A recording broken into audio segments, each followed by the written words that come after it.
सभी दर्शकों को होली की शुभकामना है और आशा करते हैं आप सब आनंद से समाज में घुल मिलकर जो इस होली त्यौहार मनाने का मकसद है उसको पूरा कर पाएंगे, क्योंकि ये मिलन का एक त्यौहार है, खुशियों का एक त्यौहार है और भेदभाव ऊंच नीच को ख़त्म करने का त्यौहार है। लेकिन आपको समाचार पहुंचाना हमारी जिम्मेदारी है और समाचार है द कश्मीर फाइल को लेकर, जिसने अभी तक के सारे रिकॉर्ड तोड़े हैं और रिकॉर्ड ही नहीं तोड़े तो पूरे बॉलीवुड को एक आईना दिखाया है। और अभी आपको बता दूं, जो बॉलीवुड के बड़े बड़े स्टार बन रहे थे, जिसको लेकर के जो कपिल शर्मा का शो होता है वो फूहड़ था, जिसने ये कह दिया था, अनुपम खेर जैसे सीनियर मोस्ट अभिनेता को ये कह दिया था कि आपकी फिल्म में कोई सीनियर और बड़ा चेहरा नहीं है इसलिए प्रमोट नहीं कर सकता। अब बड़ा चेहरा जो ये बच्चन पांडे मूवी जिसकी रिलीज हो रही है, अक्षय कुमार, अब उसको भी ऐसा करारा तमाचा इस द कश्मीर फाइल ने दिया है कि अभी तक आप देख लीजिए कि एक दिन पहले तक तो कोई बुकिंग नहीं कर रहा था इस मूवी की, जहां कश्मीर फाइल के लिए एडवांस बुकिंग फुल चल रही है अगले 4 से 5 दिन की, वहां अक्षय कुमार जिसको बड़ा स्टार कास्ट माना जाता है उसकी मूवी देखने वाले नहीं मिल रहे। और इसलिए यह पहली बार हो रहा है कि इतने बड़े चेहरे जिनको ये सब ये कहते हैं जी बड़े हीरो हैं, बड़े नाम वाले हैं, अब ये तय हो गया है कि उनकी भी मूवी ऐसे नहीं चलेगी जैसे अब तक चलती आई है। अब आप देश के मूड को पहचान कर देश के मूड के बारे में यदि बात करोगे तो चलेगा। और अक्षय कुमार की मूवी ना चलना, एक बात यह भी है कि आप जब कभी ऐसे मुद्दे आते हैं कि जब देश की कोई बात आती है तो आप किस टीम में शामिल होते हैं, लोग सब याद रखते हैं। आज सोशल मीडिया का जमाना है, सब याद रखते हैं अक्षय कुमार किधर खड़े थे, क्या बोल रहे थे, जब पत्र लिखे जा रहे थे तो उसमें कौन कौन साइन कर रहे थे, देश के विरुद्ध एक नैरेटिव सेट करने वालों के साथ खड़े हो गए थे, इस लोगों को याद है। तो अब मूवी देखने के लिए बुलाते रहिए, कोई नहीं आएगा। और दूसरी तरफ द कश्मीर फाइल, उसने इतने रिकॉर्ड तोड़े हैं कि होली के दिन भी बम्पर सेल की है। अब ये जो बच्चन पांडे साहब हैं, अब इनका तो दिवाला निकल गया, इधर गंगूबाई कोई नहीं देख रहा। ठीक है भाई, कुछ लोग जाते हैं मनोरंजन के नाम पर, लेकिन जिस तरह का ये रिकॉर्ड तोड़ काम किया है द कश्मीर फाइल ने, इससे आपको बता दूं कई ऐसे लोग हैं जिनसे मेरी बात हुई जो अभी मूवी मेकर नहीं है, कोई एडवर्टीजमेंट बनाते हैं, शॉर्ट मूवी बनाते हैं, वो लोग भी क्या कह रहे हैं, यार ये तो अच्छा है, देश के हित में कोई मुद्दा चुनो और सत्य आधारित मुद्दों को चुनने के पहले रिसर्च करो और उस पर मूवी बना दो। कम बजट में ज्यादा मुनाफा, इससे बढ़िया क्या बात है। एक दिन के अंदर ही ये करोड़पति बना दे, एक हफ्ते में ये अरबपति बना दे, इससे बढ़िया क्या बात है। यही है नैरेटिव, और ये देश के लोगों को समझना होगा। जिन लोगों ने अभी तक बॉलीवुड में रहकर मनोरंजन के नाम पर देश में फूहड़ता परोसी, झूठ परोसा और मैं कहूं तो नग्नता परोसी, बहुत लोग इसका विरोध करते हैं, लोगों को भड़काने भटकाने का युवाओं को काम किया, आज की डेट में वो युवा वो देखना नहीं चाहता। इस युवा ने देश के बता दिया कि अब देश बदल रहा है, और बदलते इस देश में अब लोगों को वो चीजें नहीं चाहिए जो ऐसी चीजें हों जिससे एक परिवार में बैठकर आप मूवी नहीं देख सकते। तो ना तो ऐसे टीवी सीरियल चल रहे हैं फूहड़ता वाले, ना अब मूवी चलेगी। और इसीलिए ये बॉलीवुड के बड़े बड़े चेहरों के लिए, खास तौर पे आपको बता दूं, ये जो खान बंधु हैं, जिन लोगों का पूरा कब्जा इंडस्ट्री पर, इनके लिए अब ये एक चिंता की बात हो गई है। उनको टेंशन हो गई, हमारा क्या होगा। वो फिल्म का डायलॉग है ना शोले का, तेरा क्या होगा कालिया। तो अब जो है देश की जनता पूछ रही है कि तेरा क्या होगा कालिया।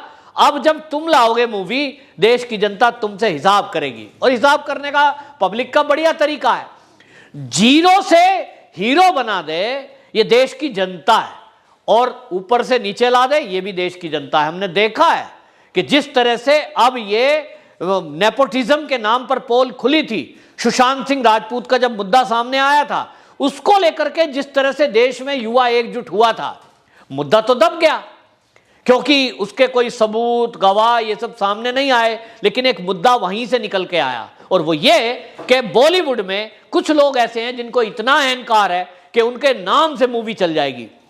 मूवी चल जाएगी नाम से तो चला के दिखाओ।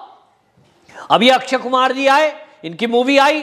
अभी मैं कुछ आंकड़े आपके सामने रखूं, जिस दिन ये द कश्मीर फाइल जिस दिन रिलीज हुई थी, उसी पहले ही दिन इसने 3.5 करोड़ रुपए का मुनाफा कमाया था फर्स्ट डे में। बाकी मूवी कहीं टिकती नहीं है। और इसलिए अब ये बॉलीवुड के लोगों को समझ लेना चाहिए कि इस देश में रहोगे तो देश की भावना को समझना पड़ेगा। और इसलिए आपको बता दूं, अब पहले भी इस तरह की मूवियां तो कुछ बनाई हैं, चाटुकार, चापलूस लोग, और इसको लेकर के जिस तरह से अब कभी समाजवादी पार्टी का वो अखिलेश यादव वो ट्वीट कर रहे हैं, वो पता नहीं कहां से एक वीडियो आई है, नैरेटिव सेट करने वाले बीबीसी ने बनाई है, उसमें बात कर रहे हैं। कुछ कांग्रेसी हैं जिनकी पोल खुली है, अब वो कह रहे हैं कि इस मूवी को ऐसा क्यों प्रचार कर रहे हैं, ये तो बीजेपी वालों ने बनवाई है, ये तो बीजेपी वाले इसका प्रचार कर रहे हैं, इसको बीजेपी की मूवी बता रहे हैं। कोई कह रहा है बीजेपी ने चुनाव में फायदा लेने के लिए ये मूवी बनवाई थी। भैया अब कौन सा चुनाव है? अगर चुनाव में फायदा लेने के लिए भारतीय जनता पार्टी बनवाती इस मूवी को तो बीजेपी कहीं नाम आता उसमें? कोई नाम नहीं है। और 5 राज्य के चुनाव हो गए जिसमें यूपी पे सबकी नजर थी, उसके पहले इसको रिलीज करते। और अगर विवेक अग्निहोत्री आरएसएस बीजेपी के आदमी होते तो इसमें कुछ वैसी फेवर की बात करते, मूवी में डाल देते एक आध सीन। कोई ऐसा कोई सीन नहीं है जहां आरएसएस वाले या बीजेपी के मुद्दे पर कोई बात की हो। तब यह आरोप कांग्रेसी किस आधार पर लगा रहे हैं? हां, कांग्रेस ने जरूर अपने प्रचार के लिए मूवी बनवाई थी। मैं बताता हूं, आपको बताता हूं। मुद्दा है इंदिरा गांधी के समय का। जब इंदिरा गांधी शासन करती थी 1980 के अंदर, उन्होंने एक विदेशी फिल्म मेकर को यह कहा कि आप एक ऐसी मूवी बनाइए जिसमें कांग्रेस को यह दिखाया जाए कि कांग्रेस ने देश के लिए क्या क्या किया है, और आजादी की लड़ाई के ऊपर फिल्म बनाओ, उसमें कांग्रेसियों को दिखाओ और कांग्रेस को महिमा मंडन करो, और इसका फायदा हम जो है इतिहास में लेंगे, वोट के लिए लेंगे। और आप जानकर हैप करेंगे कि उस समय इंदिरा गांधी के शासन में इस मूवी को बनाने के लिए, आपको बता दूं, ब्रिटिश फिल्मकार रिचर्ड एटनब्रो उसको हायर किया गया, उससे बात की गई और उसको उस समय $7 मिलियन एडवांस दिया गया। और कुल मूवी का बजट क्या था जी? $10 मिलियन। कब? 1980 में। उस समय भारतीय मूल्य के हिसाब से 75 करोड़ 98 लाख रुपए होते हैं।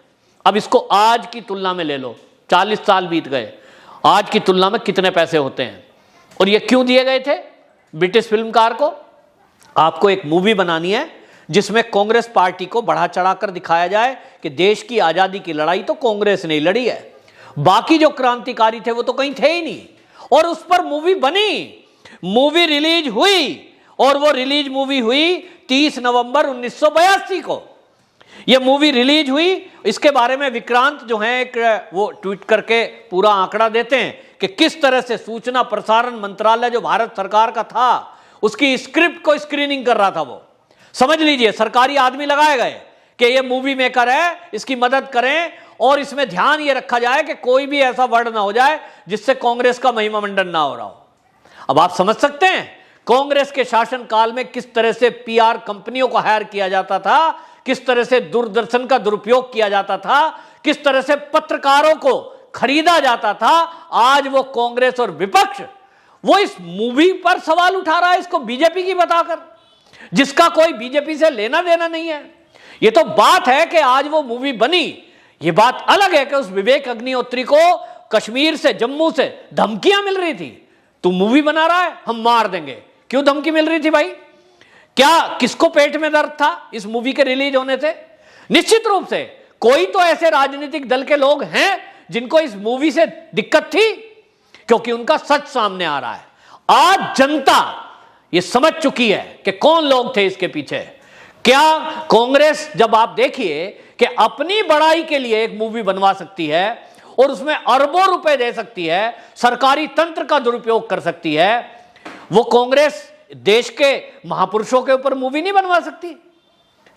वो कांग्रेस छत्रपति शिवाजी पर मूवी बनाती, राणा प्रताप पर मूवी बनाती, वो हमारे देश के संतों पर मूवी बनवाती? नहीं।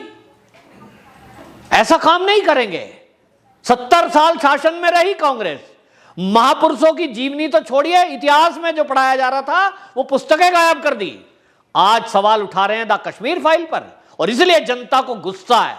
और ये गुस्सा इसलिए है कि सच दबाया गया। आज युवा इस मूवी के साथ खड़ा है, और इसमें बॉलीवुड के जो ये फर्जी मनोरंजन करने वाले लोग हैं, इनको भी अब आईना दिखाया जा रहा है। और जिस तरह से मैंने कहा कि इस फिल्म रिलीज हुई, अब इसी से आप आइडिया लगा लो, बच्चन पांडे नाम भी बड़ा है, मूवी भी बड़ी है, बजट भी ज्यादा है, उसके बावजूद भी ये इसके सामने कहीं नहीं टिकती, और मैं कहूंगा कि फ्लॉप हो रही है।